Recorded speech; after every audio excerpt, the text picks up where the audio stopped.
Well, good afternoon. My name is Philipp Ivanov. I'm the CEO of Asia Society in Australia, and welcome to the launch of the Asia Taskforce final report titled A Second Chance, How Team Australia Can Succeed in Asia, with a very special guest, Minister for Trade, Tourism and Investment, the Honourable Dan Tehan MP. Thank you, Minister, for joining us today.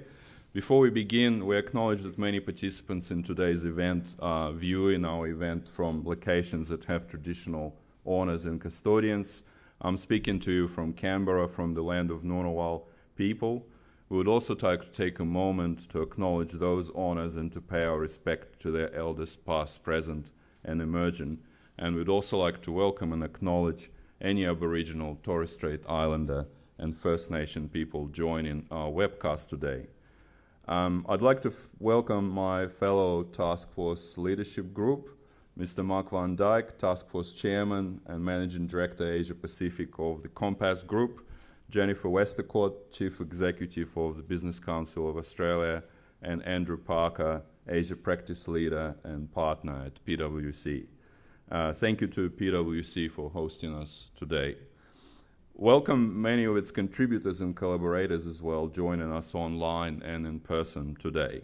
So what is Asia Taskforce and what is this report about? The Asia Taskforce is the initiative of the Business Council of Australia and Asia Society Australia, together with knowledge partners PwC and the University of Sydney Business School.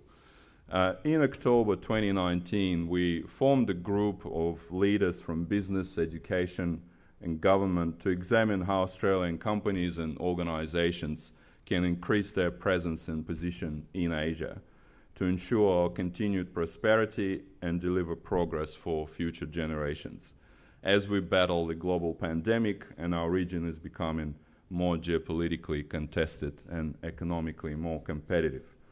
Our task was to scope the barriers, understand what's holding us back, and provide practical recommendations on how Australia can build up its trade and investment in the region. Provide practical insights into how Australian businesses can play and win in Asia, and identify the preconditions for success. And third, develop a set of recommendations for business and government that will improve Australia's chances of succeeding in the region. So over the past 18 months, we spoke to over 100 Australian leaders from business, from policy, government officials, and the result of these discussions is summarized in the report that we're launching today. Our report, of course, is focused on business and economic outcomes for all Australians, and to make its 24 recommendations work requires a truly Team Australia effort, bringing together business, government, academia, and our community, of course. So let me give you a quick overview of today's proceedings. In a minute, I'll ask the Task Force Chair, Mark van Dyck, to give you a snapshot of our findings and introduce the Minister. Then we'll hear from the Trade Minister before we move on to questions and answers from the media and our viewers and listeners with the Task Force leadership team. So to those of us who are dialing online, please submit your questions at the Q&A box on Zoom. And thank you all for joining us, and over to you, Mark.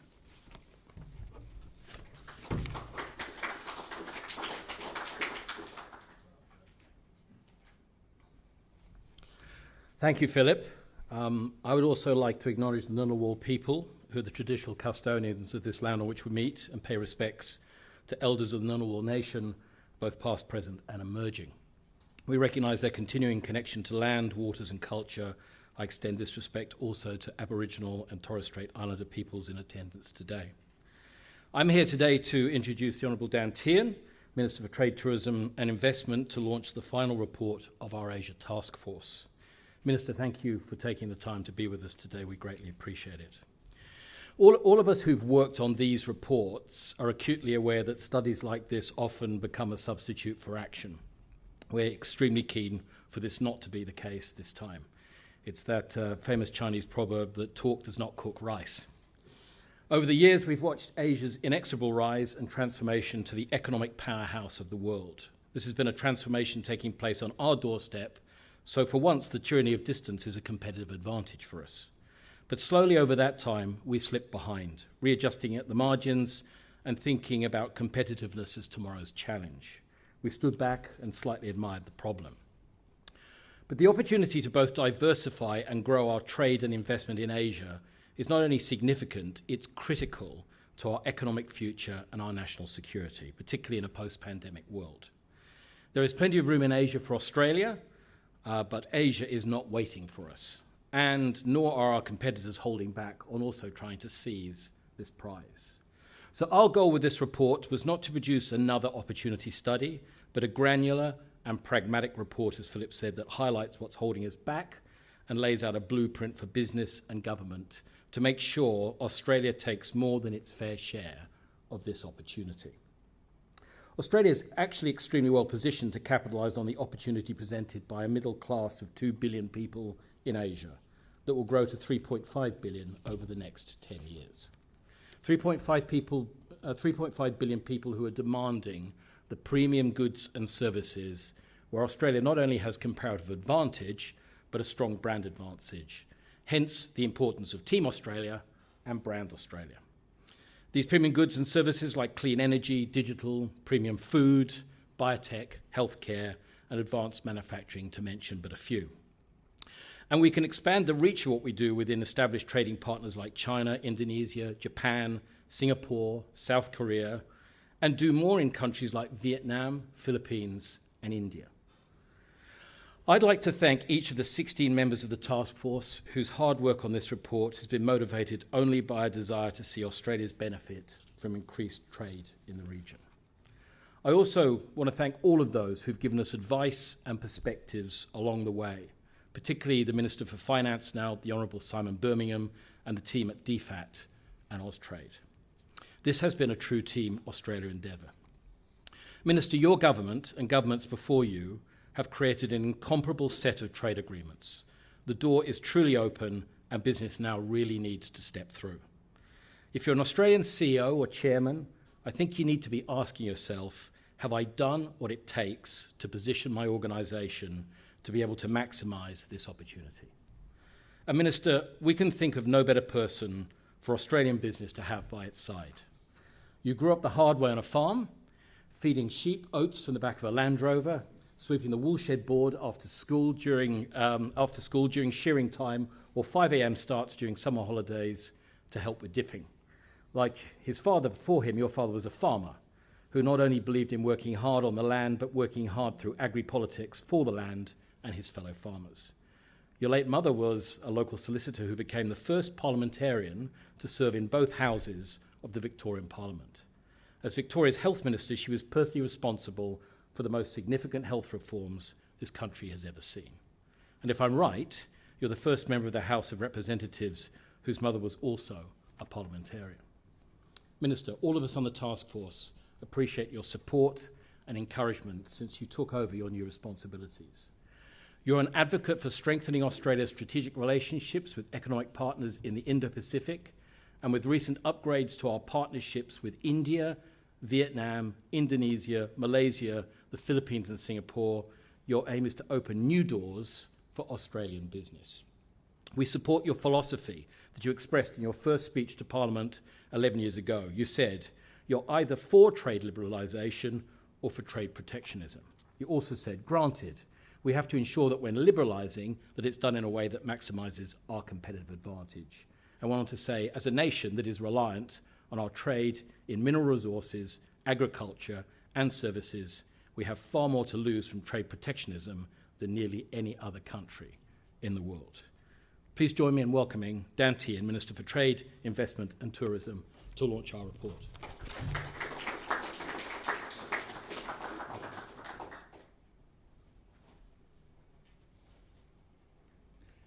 Well, thank you, Mark, for that very kind introduction, and you've done your homework and done it very well, so I really appreciate that. And it's great to be here with you all, and can I also pay my respects to the traditional owners of the land upon which we meet, and pay my respect to their elders past, present and future. And can I say that it's absolutely terrific to be here with you all this afternoon. And Jennifer, can I acknowledge you and the terrific job that you do on behalf of the BCA, and thank you for the way that you've engaged with me since I've taken on this new portfolio.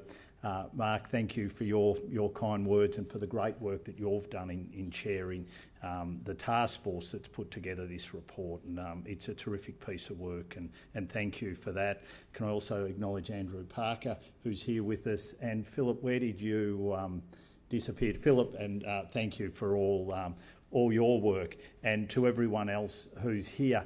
I don't think there's been a more important time for Australia than now when it comes to how we engage with the Indo-Pacific. Obviously, over the last 20 or 30 years, as we've seen Asia develop and grow, we have wanted to be very much part of that. But the environment has changed. It is now a much more complex strategic environment that we're finding ourselves in the Indo-Pacific. And that means it's going to take all our efforts to navigate through the next 5 to 10 years and make sure that we still set Australia up to be in the prime position to capitalise on all the opportunities that our region will continue to present to us. There is going to be challenges, and how we deal with those challenges is going to be telling, but the opportunities will still continue to exist. And that is what we have to keep our eye on, is to make sure that we are still very much engaged and looking for those opportunities where they present themselves. And that's where this report is so important, because it gives us a blueprint, it gives us a roadmap as to how we can do that. And the most important thing that it sets out, and this is the thing that if I wanted to leave one message with you this afternoon, it is that it will take a Team Australia approach. It's not going to be government-led, it's not going to be business-led, it's not going to be society-led, it's not going to be cultural-led. It's going to require all of us doing our bit and playing its part. And in particular, in navigating the changing relationships that we're starting to see in the Indo-Pacific. When it comes to China, at the moment, we're going to need business really stepping up to the plate. There's obviously some difficulties in the government-to-government relationship at the moment. You know, at the beginning of January, I wrote to my counterpart, the Chinese Commerce Minister, seeking engagement. He was appointed within 24 hours to my appointment. And so it seemed like a logical thing is to write a letter, seek engagement, congratulate him on his appointment in the hope that we might see something similar reciprocated. That hasn't happened yet. So we can't sit on our hands and just sort of think, oh, well, that's not very good. What we need to do is we have to find other ways to keep engaging and to keep sending that message that we do want a good relationship. We want a friendly relationship with China. We want to keep engaging. We want to make sure that we can continue to build on the complementarity of our relationships. And so while governments can't deliver that message directly at the moment, we need businesses to be stepping up and doing what they can. That's not easy, because at the moment there's also some significant trade disputes that we're engaged in, which are in many ways hurting and impacting our businesses. But it still means that we've got to be there engaging and doing what we can, with the hope that over time we'll be able to send those messages that we have previously had very good relations, and there's no reason why we can't have them in the future. There's no reason why on certain things we can agree to disagree, but especially when it comes to how both our economies have developed over the last 20 to 30 years through that economic and commercial engagement, that has benefited both nations. It's lifted millions out of poverty in China. In the same way, it's enhanced many of our businesses and industries here, and ultimately in the end has created jobs, whether it be in China or whether it be here in Australia. And that is what governments want to be able to do, is continue to be able to provide the means to create jobs, create businesses and create livelihoods in nations. And trade obviously plays an incredibly important role in that and will continue to play an incredibly important role. So that Team Australia approach is going to be absolutely vital. But it's not only with China that it's going to be vital, it's going to be vital with relationships right across the board. And one of the really important things also in this report is that we have to look at individual countries and take a sector by sector approach as to how we're going to deal with those relations. And one of the things that I'm very keen to promote as Trade and Investment Minister in particular is for us to be able to look at the individual relationships we have in the Indo-Pacific and then try and get more concrete examples of how we can support and help the economic and commercial relationships. And the report points the way for us to be able to do it. But as Mark said, it's not just about having a blueprint, it's then making sure that we implement, that we deliver. So it's a matter of identifying what those issues are, and in many cases they'll be what you might call barnacles or problems which are preventing further trade liberalisation or further investment liberalisation, and how can we address those in a very practical sense, in a way that's going to help business be able to further engage with those countries. So it might be, for instance, when it comes to Vietnam, in the agricultural area where there might be some phytosanitary issues which are presenting problems, or it could be when it comes to India, there are things which are holding back investment, Australian investment into India. And one of the key things that we know is the more we can improve investment flows, often that's what will lead to the trade following. So it's a matter of looking at each individual relationship and then examining, okay, what are the key aspects or what are the key things that we can do to try and help. It could also be, if you take, for example, in the area of higher education, we've built very good links when it comes to Malaysia. And that's been a very much a two-way trade relationship. But how can we further develop those links when it comes to countries where we've got other opportunities? And that's something else that we need to be looking at. So very much that sector-by-sector approach, country-by-country approach is going to become more and more important, especially when you look now at the free trade agreement network that we have right throughout the Indo-Pacific. Sure, we've got more work to do and there will be more opportunities that will present themselves, but also what we have done is built an extraordinary network already, and with, especially when it comes to CPTPP, we now have also a gold standard when it comes to regional trade agreements, which we can continue to build on. So we've got that framework, we need to continue to build on that, but it's making sure that those practical steps to enable that business-to-business engagement, to enable those trade flows to continue to grow, those investment flows to continue to grow, that is going to be incredibly important. And that very practical nature is something that I'll be seeking to implement over the coming months, and I really look forward to working with the task force and with BCA as to how we go about doing that, because I think that is going to be incredibly important. There is one other thing which I think is going to be important. It was something which was touched on at an event I did yesterday, which was on the Australia-India relationship, and I think it's also writ large in the task force report, and that is around literacy. It's about ensuring that we understand that we have to continue to develop and grow our literacy when it comes to the Indo-Pacific, when it comes to Asia, that we are truly understanding the ebbs and flows of the relationships, the cultural differences, and how each country in these instances, in the current, is dealing with the pandemic, looking and seeking to grow out of the pandemic, and making sure that we're understanding where every country is at and what it needs. And in the same way, making sure that when it comes to Asia, that they're understanding Australia, how we go about doing things and what drives us.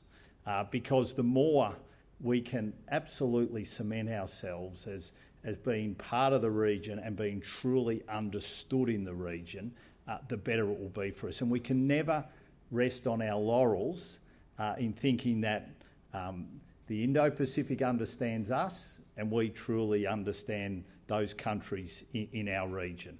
As a matter of fact, yesterday, one of the key examples we got from one of the speakers, an Australian of Indian heritage, his clear message was, although we think we understand, we don't. And that is something that we've got to continue to build on and continue to grow. And once again, that's where we can really have a Team Australia approach to getting those outcomes, because it's going to be business, it's going to be our university sector, it's going to be government, it's going to be that softer side of diplomacy, that cultural diplomacy. All those aspects of it are going to be really important in growing and understanding our relationships, and also understanding each other. And we should never ever sit back and think we truly understand our neighbours, because it's something you have to continually grow, something you have to continue to work on, and that's something which is also going to be an absolute key. So I look forward to working with the task force to implementing the 24 recommendations. Can I say it gives, I think it's incredibly important that there was the consultations, the breadth of consultations that took place in putting the report together, over 100. And that is incredibly important. So we know it's well researched. We know that it's got the foundations there. So that's incredibly important.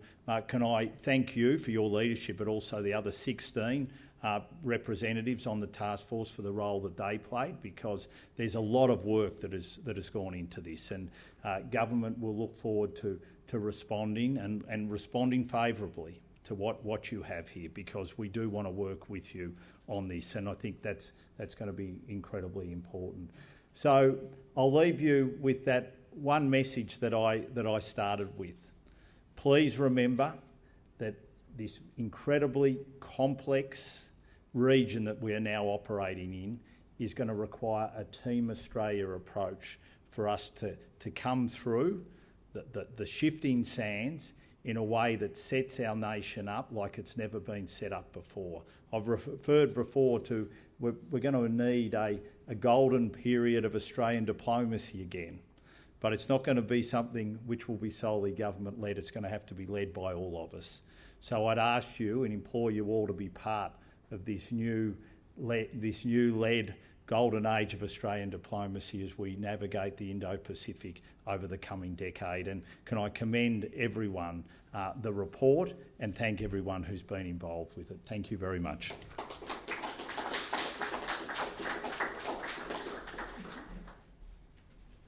Well, thank you, Minister, for these very kind words. Can I ask my fellow task force members to join us on stage with the Minister to answer the questions from the audience? And we have over 100 people watching us online, and questions already coming through, but I encourage you, if you're watching it online, to submit it in the Q&A box on Zoom, and I will pose your questions to the task force members.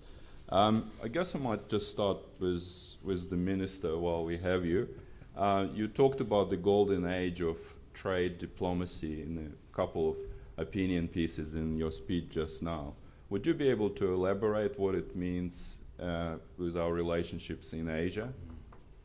Well, I think what it means is that we're going to have to use our existing frameworks and really make sure that they're up operational, and we're using them as much as we can to enhance our position in the Indo-Pacific, but also look at new frameworks that we might want to put in place. So I'll give you a couple of examples.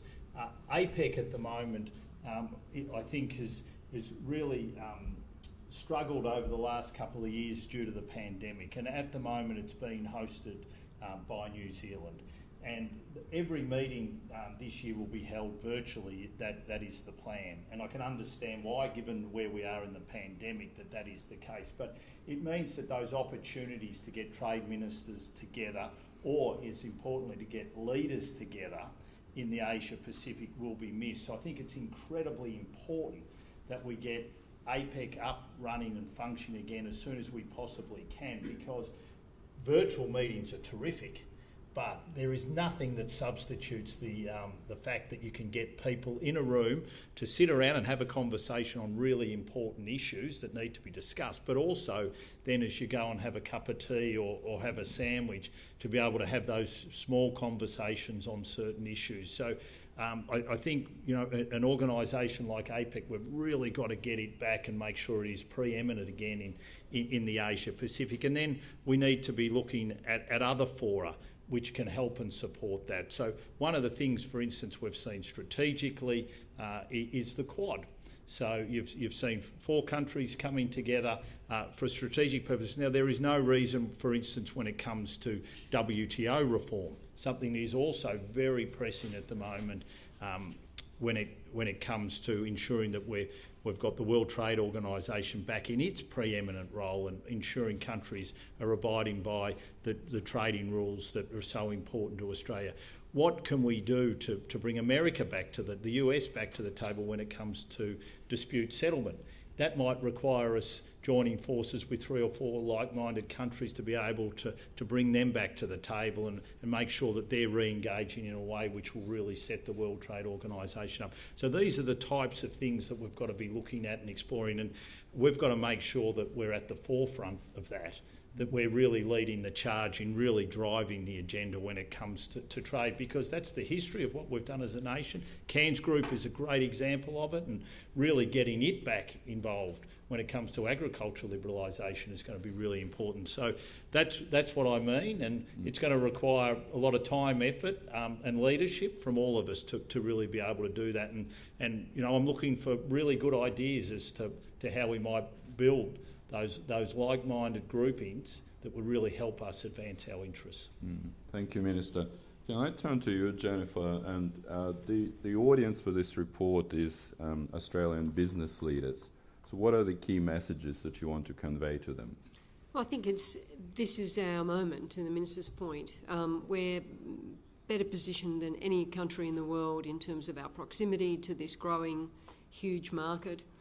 A market that's going to want more premium products that we are able to offer, a market that has this rising consumerism, and we've got a fantastic track record on managing COVID and managing the economy. We saw some good data today again.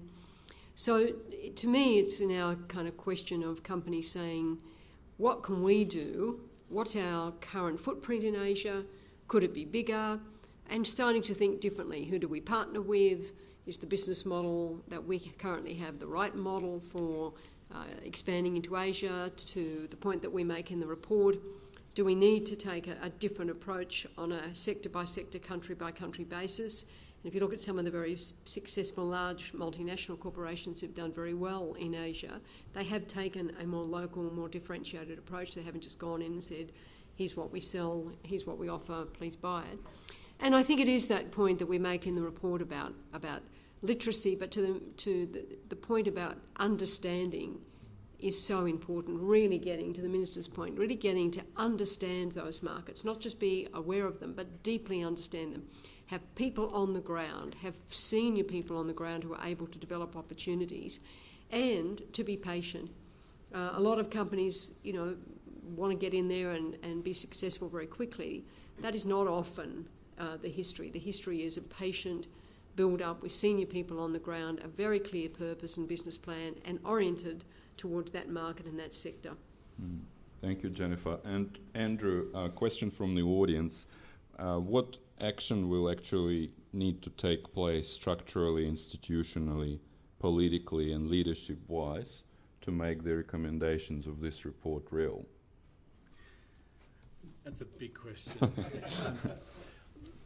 Look, I mean, I think fundamentally, as a country, what we have to reconcile ourselves to is what Jennifer just spoke about, is that where we live, the region that we live in, and where economic growth is going to be. In the 1980s, Asia, in its broader sense, accounted for about 20% of world's GDP. Today, that's around about 40%, and depending on some assumptions that you make, somewhere in this next decade, that's going to become more than half of the world's GDP. So economic growth is overwhelmingly occurring in our region. So Australia, we've been lucky. We've had 30 years of uninterrupted economic growth. That came to an end in June last year, largely as a consequence of COVID.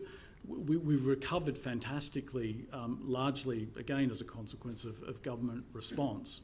But that response has come at a cost. We're going to be coming out of this period with debt to GDP ratios that are unseen since the end of World War II. And so the only way out for Australia is to grow. So we need to grow at above trend growth rates for quite a considerable period of time. So the question for Australia and Australian businesses is, where is that growth going to come from? Because it's not going to come from 20-odd million people here in Australia. It's much more likely to come from those export markets. And so that's just a massive structural change that we have to face up to as a community. And that means looking at the assets that we've got, and we've got considerable assets. Our Asian Australians, many Australians who have lived and worked in the region that have skills to bring back here, our proximity, the trade agreements that we have. As Jennifer said, I can't imagine another country in the world that wouldn't swap places with Australia. Mm-hmm. So we've got the potential. We just have to realise it, and that means taking really concrete action here to tackle those problems. And what we've laid out in the report is not just the opportunity. I think most people understand the opportunity. We've tried to lay out how do you go about tackling those things. There's not a silver bullet. There's a lot of complexity in the region. I think Minister Tehan said, it's not just one country. It's not one region. There's lots of countries, sub-regions, even within countries. So we've got to bring all of the resources and capabilities and skills that Australia has to bear. I think we can be hugely successful. Mm. Thanks, Andrew. And Mark, Team Australia is the core concept in this report. What does it mean in practice? Well, let me give you an example of that, maybe, Philip. I think to give you a parallel example, look at New Zealand. I think New Zealand decided some while ago, in the space that I'm in, food, that they were going to make that a very big play. And New Zealand is now the largest single exporter of food to China, which is a big and growing market. I think what happened is government identified it as an opportunity, business identified it. They joined up with the other sort of trade bodies that are critical, and we have some great trade bodies in Australia, Austrade, for example, DFAT, and made it a single mission. And then they backed it with a national brand. And I think, that for me is really the playbook. It's worked well for other peer countries, Singapore, Japan. Obviously, their expression of it will be slightly different, but I think it's about really making the decision that we're going to go after this opportunity. It is a once-in-a-lifetime opportunity for Australia. We have a fantastic hand, but play it in a joined-up way. Thanks, Mark. Minister, there's one for you, and could be a difficult one. You have asked businesses to step up to the plate to build relationships with China, but how do you propose they do that when the messaging from Australia has been frosty? No, the messaging hasn't been frosty. We have been very clear that we want a very positive relationship, and that's something that I will continue to strive for. As I said, as soon as I became Minister, I wrote to my counterpart seeking engagement, and that's something that I will continue to do. But at the moment, that isn't being reciprocated. So really, it would be. I think it's what we need is for business to be playing its role and doing its bit while those circumstances prevail. So my hope is that we will be able to break the impasse. But in the meantime, I think it is incredibly important that business continues to engage, because it's the strength of that business-to-business engagement which in many ways has led the relationship, the economic relationship, to grow and grow. And it's still strong. If you look at the latest trade data, it's still very strong. So there's no reason why we can't continue to build on those business-to-business links and hopefully over time also resolve the current differences we're having at the political level. Thank you, Minister. And another one for you. You mentioned Asia literacy, so there's a question from the audience.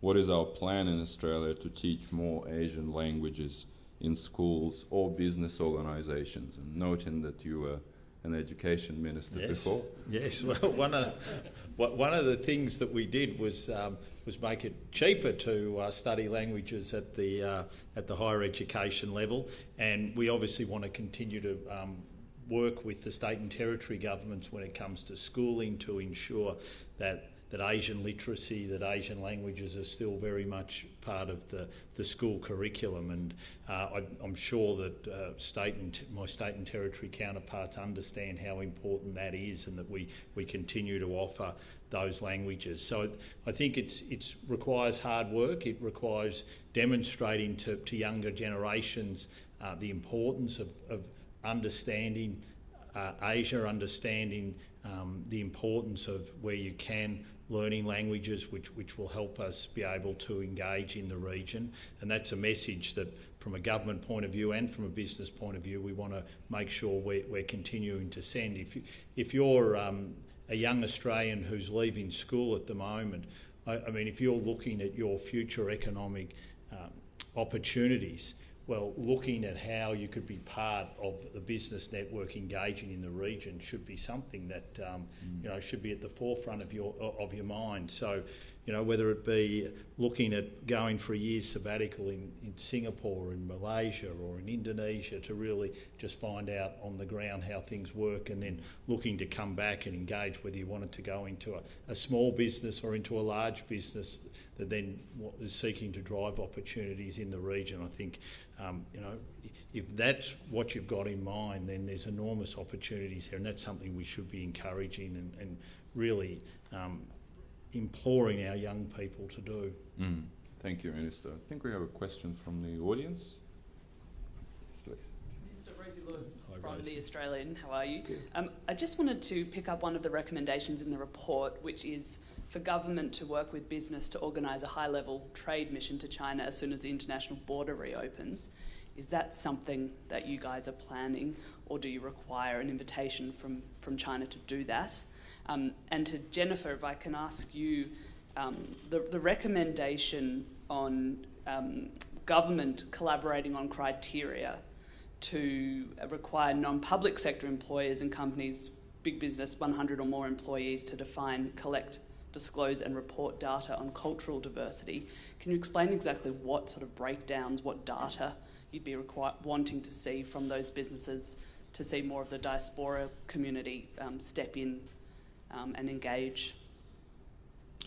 Thanks, Rosie. And on that recommendation, that obviously be something that we would wait from a government point of view to get an invitation before we would go with a delegation. And as I've said before, very much we see the first step as just that ministerial engagement, minister to minister, as the first way that we could enhance that engagement. And then obviously over time you would seek to build on that, and being able to lead a delegation would be one of the things that you might seek to do down the track. But at this stage, we're still waiting that opportunity, hopefully, to be able to get those minister-to-minister links happening.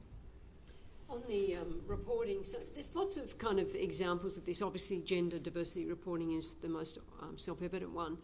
But we haven't sort of really put fine-grained detail there, because something we want to work through with companies about what's sensible and what's realistic.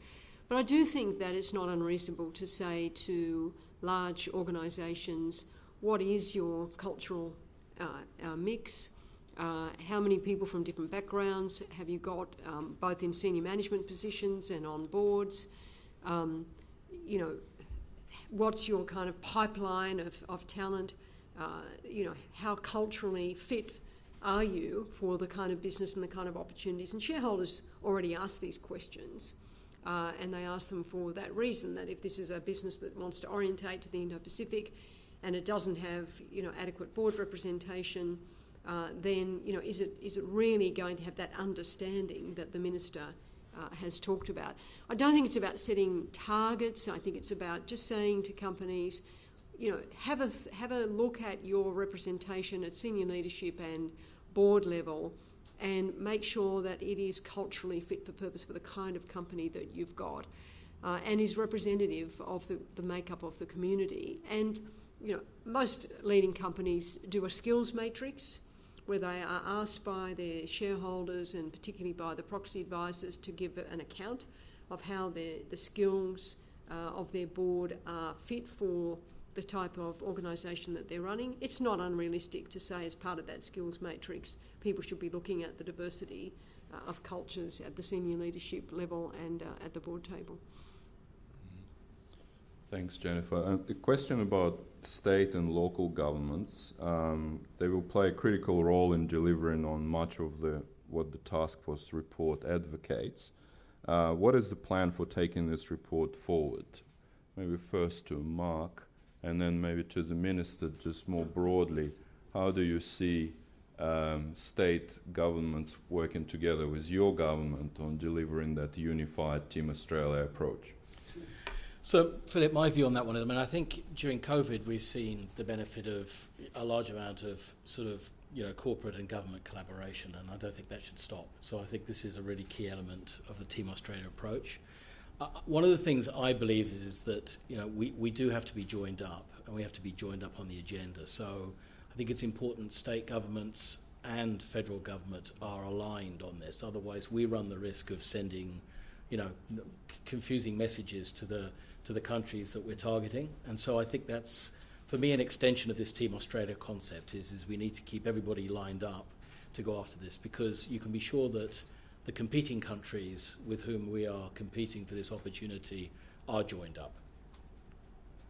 Yeah, and I agree entirely with that. I think that's the approach that we need to take, and the better we can communicate and the more we can coordinate, the more we'll be able to present that Team Australia approach, which I think is going to be absolutely vital. And I'll, in my role, be seeking to do that and enhance that. I know that DFAT and Austrade will be trying to send a similar message, and making sure where state and territory governments have overseas representative offices that they're very much as best we can.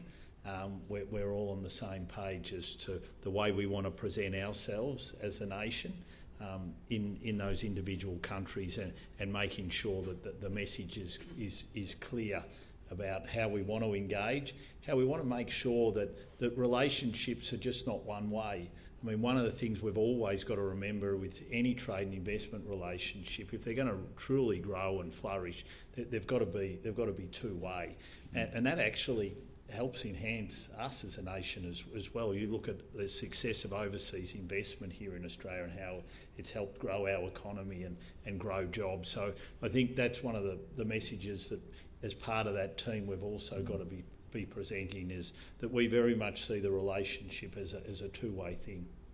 Thank you, Minister. Any questions from the floor? No.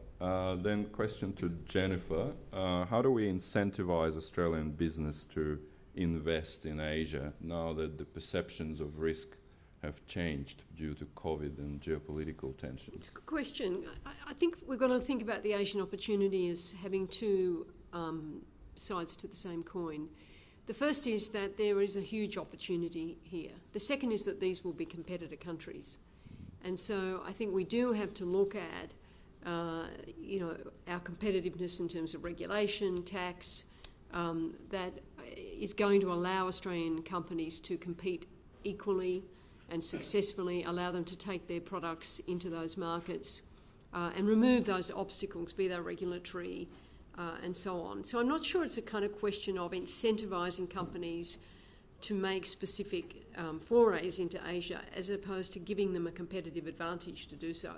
And to Mark's example about New Zealand, to really think about those areas where collectively we need to play to our strengths, we need to sort of focus in with some purpose around a number of areas, go hard, work together, remove those barriers so that businesses can do what they are really good at, which is that business-to-business relationship in growing markets.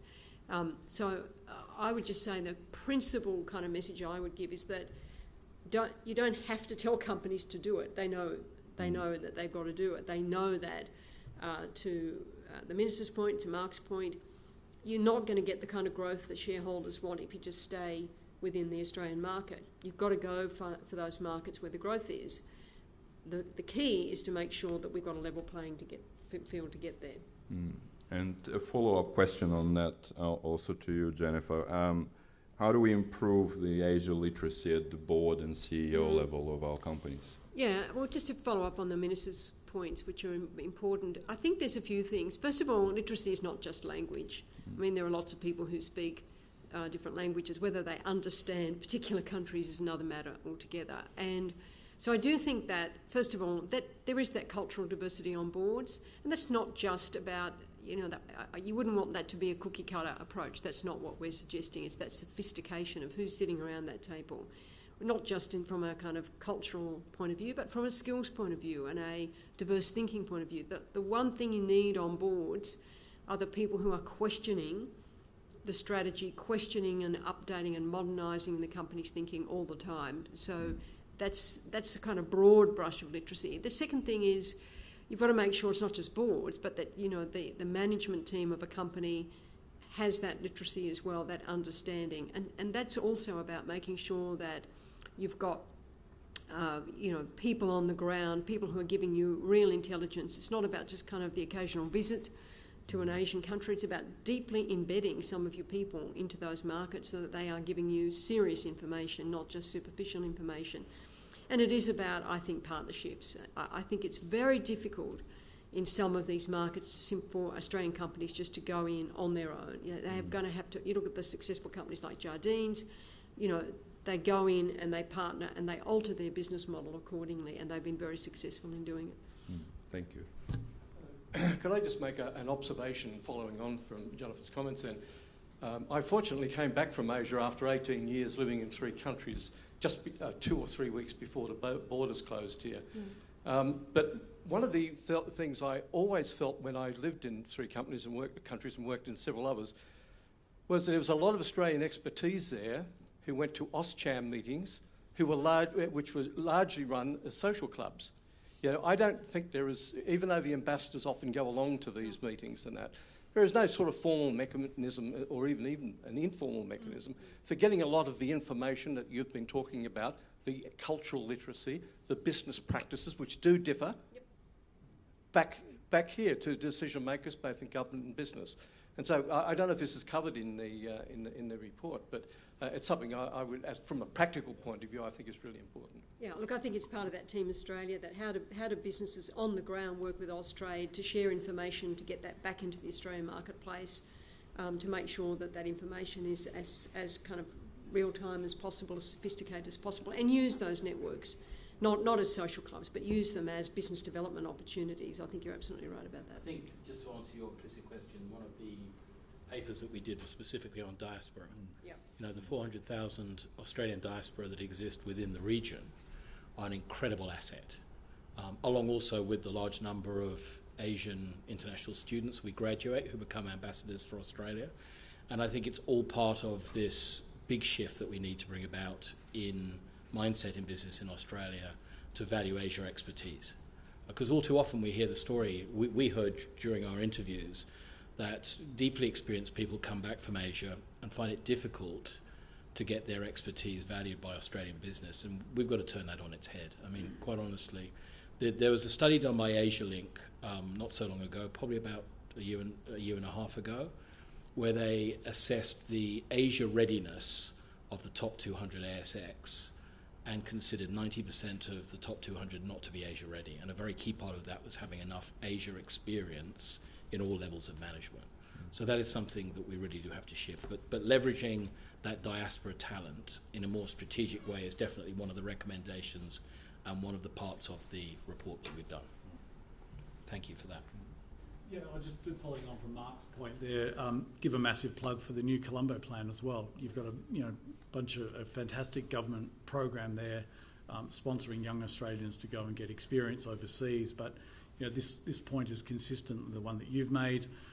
It comes up, I think, in relation to the languages question as well, is businesses have to value that skill. There's no point in putting kids through university, giving them the new Colombo plan experience, teaching them languages, if business doesn't ask for that skill and then give those kids jobs. So I think, Philip, you asked in that very first question to me, structural change, that's the kind of mindset and structural change that we have to make in the business community, and then we can go and ask government to help out as well.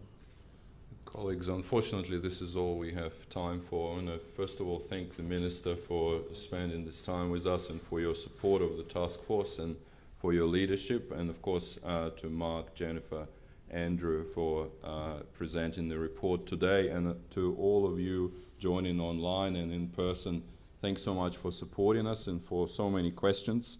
It just shows that this is a really important topic, and the work of the task force continues. So please stay in touch with us on social media through our other communication channels, because this work will continue. Thank you very much.